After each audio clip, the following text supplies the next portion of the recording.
Usaha budidaya lele menjadi salah satu sektor perikanan yang terus berkembang. Selain memiliki pasar yang luas, lele juga menjadi bahan baku berbagai produk olahan bernilai ekonomi.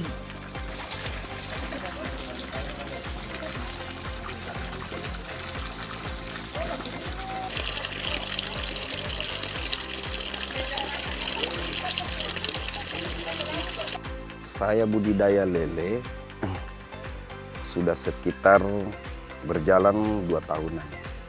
2 tahunan dari sekarang. Itu berawal dari cuma 2 kolam saja. Berjalan. Pasar sudah ada, dapat pasarnya. Teman-teman bergabung lagi, kita tambah lagi 2 kolam. Begitu terus Mbak, sampai sekarang itu pun masih ada penambahan lagi. Dan alhamdulillah maksudnya untuk pasaran di Kendari memang belum kita dapat secara banyak, secara bilang tapi kalau untuk kita lebih banyak memasarkan di luar kota Kendari. Alasan saya memilih usaha lele karena memang awalnya dari hobi, Mbak. Berjalan dari hobi karena pasarannya juga bagus, pemeliharaannya juga agak mudah. Kita memilih jenis lele ini jenis lele sangkuriang, orang bilang. Satu, dia cepat besar. Dan memang di pasaran untuk lokalan Kendari itu, untuk lele sangkuriang memang sudah paling yang top lah Bu. Yang lebih banyak di peternak budidaya itu kebanyakan lele sangkuriang mereka pakai. Kalau lele yang lain Bu, kita belum pernah coba. Dan memang kita startnya di lele sangkuriang itu. Tapi kalau untuk kedepannya lagi kan kita sisa lihat. Nah, kalau memang lele-lele yang lain, nama-nama yang lain yang itu lebih bagus dan memang lebih cepat besarnya dan bobotnya juga lebih mungkin kita mengarah ke situ. Tapi untuk sekarang itu lele sangkuriang kita pakai. Kalau lele jenis sangkuriang ini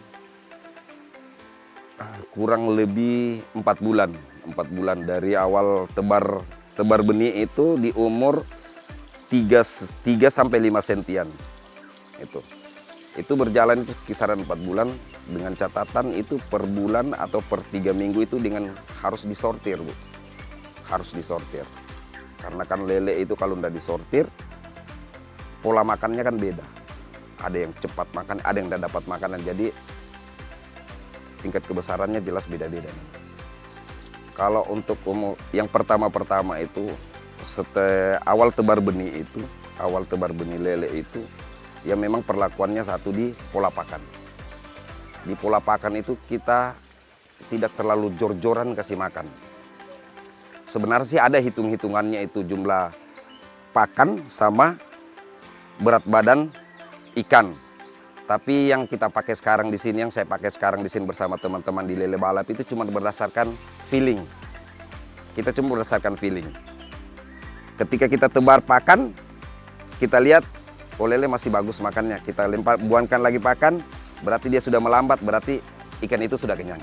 Satu. Yang kedua itu masalah air. Itu paling penting sekali air.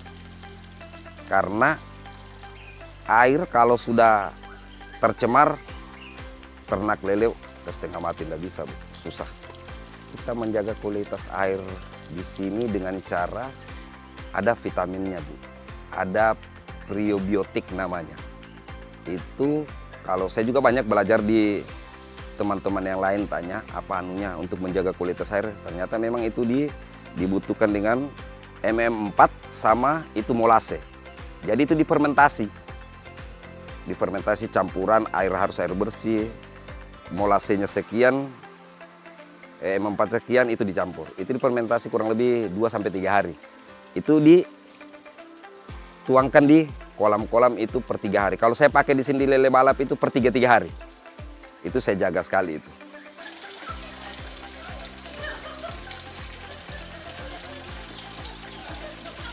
Kalau untuk sementara hasil panen kita itu kita mengirim ke luar kota. Tapi kalau kita dapat pelanggan-pelanggan baru seperti untuk lokalan sini, lokalan Kendari itu kita lebih utamakanlah lokalan Kendari. Kita lebih utamakan lokalan Kendari. Kalau untuk permintaan pasar untuk sekarang ini itu meningkat, Bu. kolam-kolam di sini saja ini kita belum bisa dapat target kalau untuk olaka, belum bisa. Kadang kita mengambil di teman-teman peternak, mereka ada stoknya baru. Tapi kalau untuk lokalan Kendari, alhamdulillah kita bisa. Harapan dan kami ini, keinginan kami di sini ya memang untuk mengembangkan lagi usaha dengan mengajak teman-teman. Mereka pelihara. Kebetulan maksudnya pasar ada. Dulu kan itu yang susah itu karena pasar. Ya pasar sudah ada, sudah beberapa teman juga. Walaupun bukan di sini, tetap masih ikut kelompok kami. Mereka sudah ada untuk coba-coba bareng 2 kolam. Tapi ya kedepannya jelas kita akan kembangkan usaha. Untuk gabung sebenarnya kita welcome, Bu. Kita bahkan siapa saja teman-teman yang mau oke siap. Adapun biasa teman-teman itu kalau memang mereka belum ada dana seumpamanya untuk pembelian-pembelianannya, kita siap. Teman-teman itu kita siap support. Belikan kolam terpal, kita masukkan bibit, kadang kita masukkan papan. Ya, penjualannya itu masuk ke kita itu. Dengan cara itu kita kerja sama-sama teman-teman.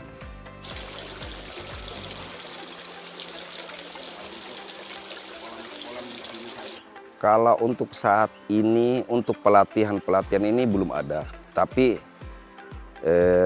untuk pemerintah sudah ada.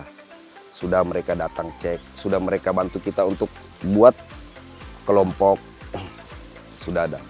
Kedepannya itu akan ada bantuan dari pemerintah. Ya tahu sendiri ya, kalau strategi kita di sini kebanyakan itu Bu, dari mulut ke mulut. Kan sekarang itu tidak susah juga via baik telepon biasa, dari internet juga biasa kita karena tempat kita di sini mereka bilang kalau kualitas ikan itu ndak bau amis. Alhamdulillah kita sangat disupport dengan teman-teman kalau datang ambil ke sini, mereka langsung ke sini saja ambil. Biasanya yang banyak Oh yang sana ada sudut tuh, ada ekor. Ya buat teman-teman, buat teman-teman pemirsa yang nonton ini, yang pengen bergabung untuk budidaya lele. Sekarang kalau untuk Kendari itu lele harganya bagus. Buat teman-teman yang pengen gabung, kita support, kita saling bantu. Kalau untuk bergabung nggak harus komunitas, Bu. Warga-warga saja biasa yang datang ke sini itu, Pak, bagaimana caranya budidaya? Soalnya sini, kau sediakan saja ini dulu. Sini saya ajarin cara-caranya. Dan alhamdulillah sudah beberapa warga juga di sebelah itu sudah ada ikut bergabung.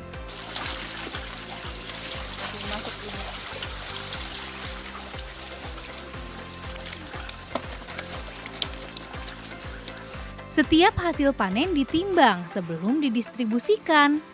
Tahapan ini menjadi bagian penting dalam menjaga konsistensi pasokan. Sebagian hasil panen tidak langsung dijual sebagai ikan segar, tetapi diolah kembali menjadi produk bernilai tambah yang memiliki daya simpan lebih lama.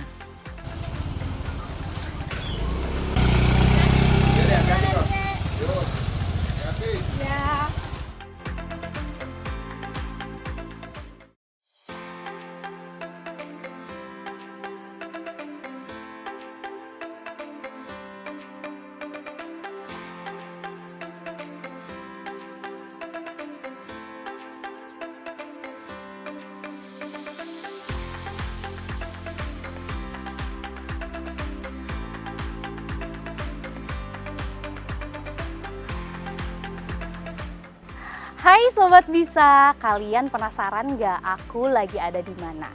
Tadi kita sudah ada di budidaya ikan lele di Lele Balap. Nah kali ini aku langsung ke salah satu mitranya yang membuat proses ikan lele frozen loh. Tapi di sini bukan cuman ikan frozen, di sini juga ada abon tuna dari Atira. Let's go!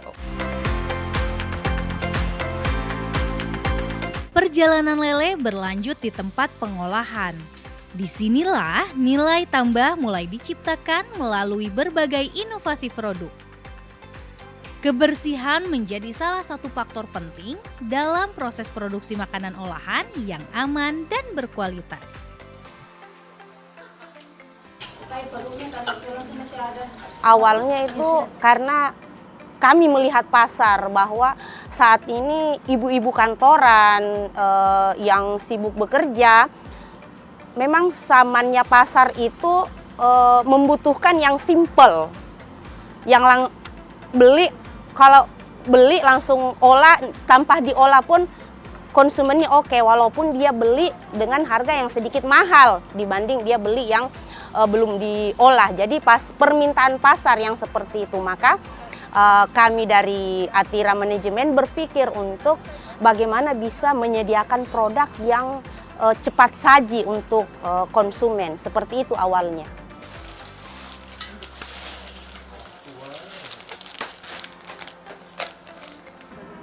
Nah, kalau pemasarannya saya memiliki metode tersendiri. Dari awal saya jualan online, pemasarannya itu open reseller, target pasarnya itu ibu-ibu yang di dalam kompleks BTN atau dalam satu kompleks BTN itu mereka itu kan punya grup WhatsApp ya, dan kadang RT pun begitu, grup RT, grup RW. Jadi yang saya target kami adalah bagaimana dalam satu wilayah kecil ini saya punya reseller di situ, dan saya ngestok ke mereka. Jadi setiap minggu kami cek stok mereka, karena lele itu kan harus di freezer, jadi harus tersimpan di kulkas di rumah reseller itu. Jadi setiap minggu kami stok misal 10. Nah, hari Minggu kembali dicek berapa laku. Misal laku 7-nya mereka bayar, kami tambah stok 7 lagi, seperti itu. Jadi dia sistem reseller di lingkup wilayah terkecil, dan memang untuk semua produk dari Atira itu 100% penjualannya, enggak 100, 80% lah penjualannya tuh online. Di WhatsApp, IG, Facebook, website juga ada. Atira juga punya link website seperti itu. Jadi memang 20%-nya itu penjualannya di beberapa penitipan, tapi itu tidak banyak sih di penitipan kios-kios. Karena reseller ini yang di lingkup RT RW itu atau di kompleks BTN itu mereka jualan online juga. Mereka promokan, pasarkan di grup WA-nya juga, seperti itu. Alhamdulillah semakin meningkat. Awalnya itu kan sebelum Ramadan ya. Sebelum Ramadan itu lele itu awal-awal kami proses 10 kilo per minggu. Kemudian karena permintaan, awalnya kan kami jualan sendiri belum ada reseller. Jadi reseller itu ada di bulan Ramadan, di bulan 3. Jadi bulan Januari Februari itu masih full, masih manajemen Atira yang memasarkan. Di bulan Maret itu baru ada reseller, Maret, April, Mei baru ada reseller. Dan saat ini lele bisa seminggu 30 kilo, tergantung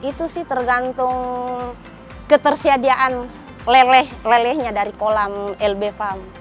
Nah, di bulan April Mei itu agak tersendat karena permintaan naik, sementara ketersediaan lele di Lele Balap Farm itu tidak bisa terpenuhi. Kekurangan kolam juga kayaknya seperti itu. Masih kolamnya baru berapa, seperti itu. Perkembangan lele itu harus lebih cepat lagi mungkin ya, agar kami ketika butuh 40 kilo misalnya, lelenya ada.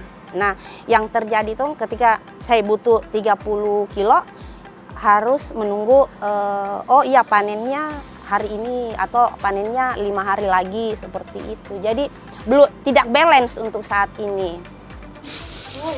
Kalau itu yang di laut sama. Setelah melalui berbagai tahapan produksi, produk kemudian dikemas agar lebih mudah dipasarkan dan didistribusikan.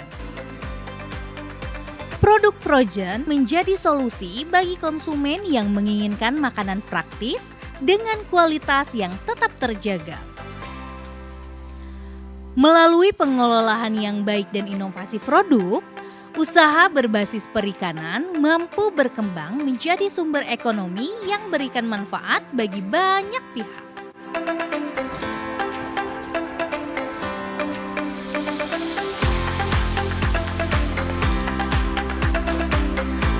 Melalui pengelolaan yang baik dan inovasi produk, usaha berbasis perikanan mampu berkembang menjadi sumber ekonomi yang memberikan manfaat bagi banyak pihak.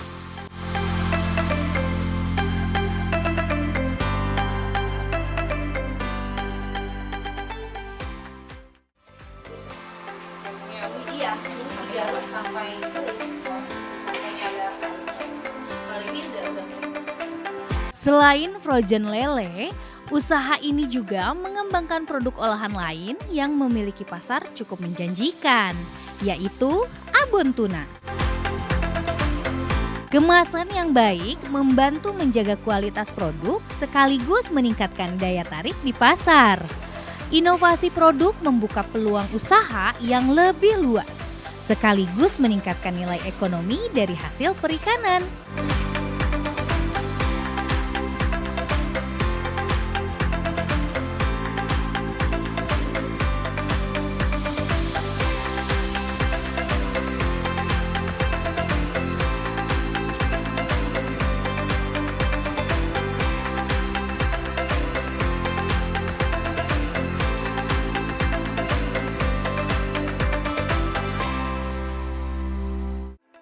Nah Sobat Bisa, kali ini aku lagi mau ke proses packaging yang dimana kita akan mempacking abon tuna di Atira.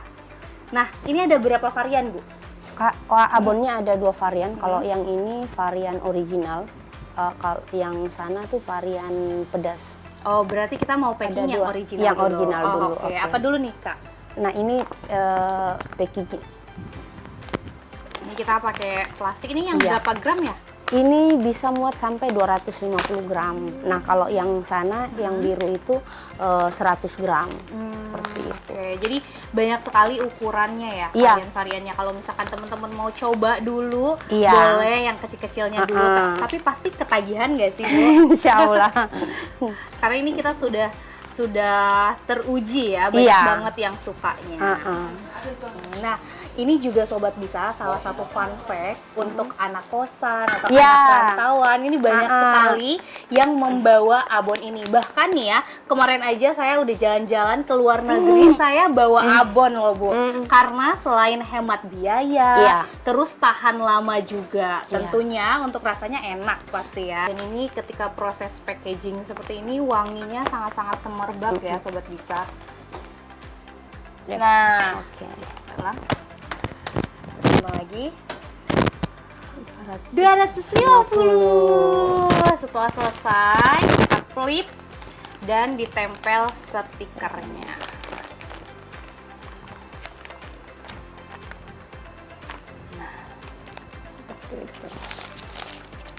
Nah, cantik bukan? Tenang aja, untuk abon di Atira ini sudah halal ya, bahkan sudah teruji ya Bun ya. Iya. Jadi buat teman-teman yang mau abon boleh banget di Abon Atira.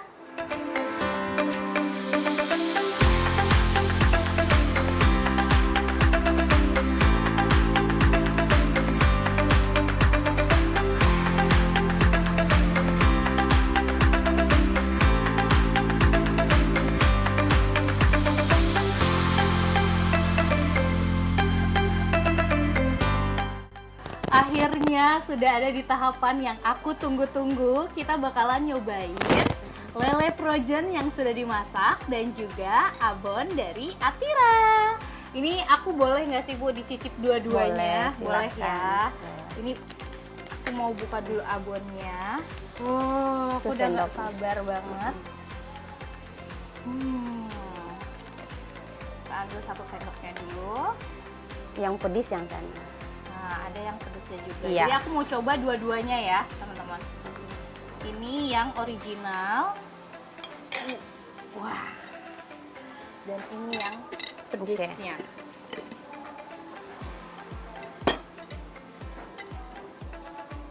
Wow.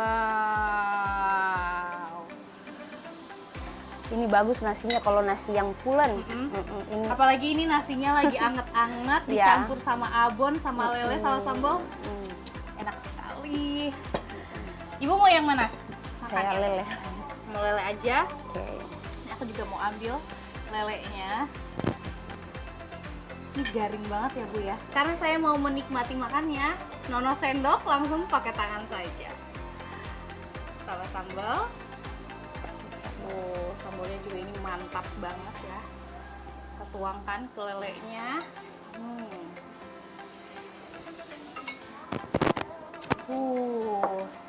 Kita coba jangan pakai nasi dulu ya Bu. Iya. Cam.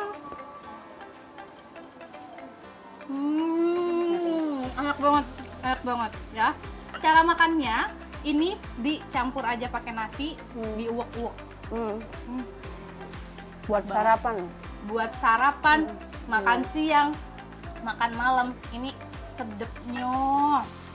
Bismillahirrahmanirrahim. Aku coba ya Bu ya. Iya.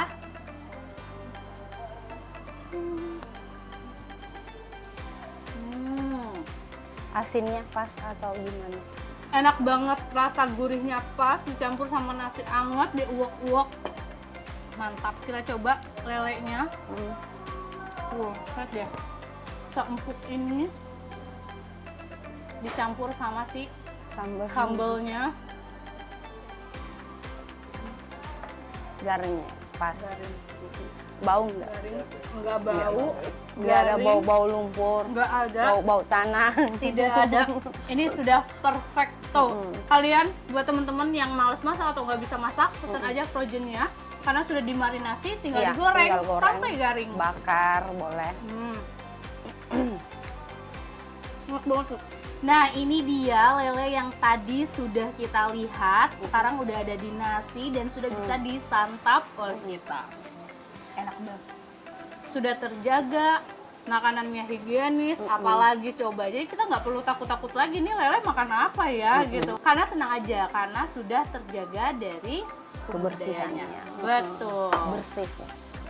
Usaha yang berkembang bukan hanya tentang bagaimana menghasilkan produk saja, akan tetapi bagaimana caranya untuk menambah nilai tambah. Dari usaha budidaya lele sampai proses pembuatan lele frozen dan juga abon tuna, kita bisa melihat banyaknya peluang yang bisa menumbuhkan ekonomi di sekitaran kita dan menjanjikan. Jangan lupa tetap saksikan Bisa, bisnis dan usaha UMKM Bisa, masyarakat sejahtera. Ayo Bu, makan lagi.